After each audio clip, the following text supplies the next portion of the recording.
ఇప్పుడు మనం చెప్పిన కుమారి పూజ లాంటి ఆ అమ్మాయికి 9 సంవత్సరాల వయసు ఉంటుందట. అక్కడ కూర్చొని ఉంటే ఆ దుర్గాదాసుని పిలిచింది. నా గాజులు వేయమన్నదట.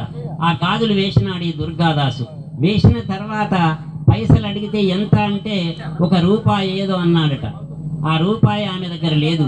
అయ్యో నా దగ్గర డబ్బులు లేవు, తిరిగి గాజులు తీసుకోమంటే, అమ్మా నేను వేసిన గాజులు తిరిగి తీసుకోను, నేను ప్రతిరోజు వస్తూ ఉంటా, నాకు రేపు కానీ ఎల్లుండి కానీ మీరు ఎప్పుడు ఇచ్చినా తీసుకుంటా అంటే ఆమె చెప్పిందట ఏమిటంటే, ఈ ఊరిలో మా నాన్న ఉన్నాడు, మా నాన్న దగ్గర ఏమిటంటే మా నాన్న దగ్గరికి వెళ్ళి మా నాన్న నా మీద అలిగిండు, ఆయన దగ్గరికి వెళ్ళి నువ్వు డబ్బులు అడుగు, డబ్బులు ఇవ్వనంటాడు, లేవు అంటాడు. అంటే కుంకుమ భరణిలో దేవతా పూజా మందిరంలోని కుంకుమ భరణిలో ఉన్నాయని చెప్పు అని చెప్పి ఈమె చెప్పితే ఈయన సరాసరి అక్కడికి ఆ పేరు ఉన్నటువంటి ఒక విప్రుడు ఒక బ్రాహ్మణుని ఇంటికి వెళ్ళినాడు.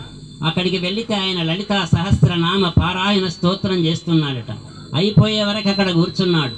అమ్మవారు కొంచెం సేపు కూర్చుండు అంటే కూర్చున్నాడు. అయిన తర్వాత అడిగినాడట, మీ అమ్మాయి గాజులు వేసుకున్నది, డబ్బులు ఇవ్వంటే మాకు అమ్మాయిలే లేరు అన్నాడట ఆయన. నాకెవరు అమ్మాయిలు లేరు, ఎవరు లేరు, నీకెవరు చెప్పినారు అంటే, లేదు లేదు మీరు అలిగినారని చెప్పింది, మీ కుంకుమ భరణి లోపల డబ్బులు కూడా ఉన్నాయని చెప్పింది అంటే వెంటనే వెళ్ళి ఆయన కుంకుమ భరణి ధరిస్తే అందులో ఆ రూపాయి కనిపించిందట. ఆ రూపాయి తీస్తే మళ్ళీ రూపాయి వచ్చింది. అనంతమైన అక్షయ సంపదల ఎన్ని రూపాయలు అందులో నుంచి నిరంతరం వెళ్తూ ఉన్నాయట.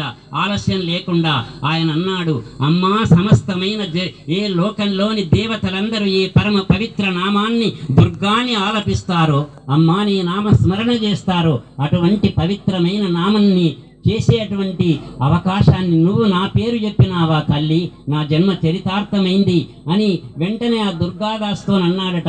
ఆ చెరువు గట్టుకు వెళదాం చూద్దామని చెప్పి ఆ చెరువు గట్టుకు వెళితే ఆ చెరువులో నుంచి ఒక 8 సంవత్సరాల 9 సంవత్సరాల బాలికా రూపంలో గాజులు పైకి కనిపించినాయట చేతులతో.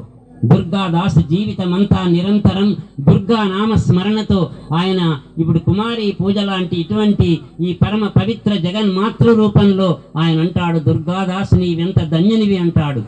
సమస్తమైన జగత్తుకు మూల కారణమైనటువంటి అందరికీ మూలమైనటువంటి ఏ చిచ్చక్తి స్వరూపం ఉందో, ఏ అమ్మ ఉన్నదో ఆ అమ్మ నీకు సాక్షాత్కరించింది అని ఆయన వాళ్ళిద్దరూ నిరంతరం ఆ దుర్గా నామ స్మరణతో తరించిపోయినారట. అటువంటి పరమ పవిత్రమైనటువంటిది. అందుకొరకే దుర్గా నామం మనల్ని తరింపజేస్తుంది. దుర్గా నామమే అన్నింటి దురితాలను దూరం చేసేటువంటిది. దుష్ట దురాచార శమని అని మనకు దానిలో చెప్తారు. సమస్తమైనటువంటి దాన్ని పోగొట్టే తల్లిని ఆరాధించి ఈ శరణ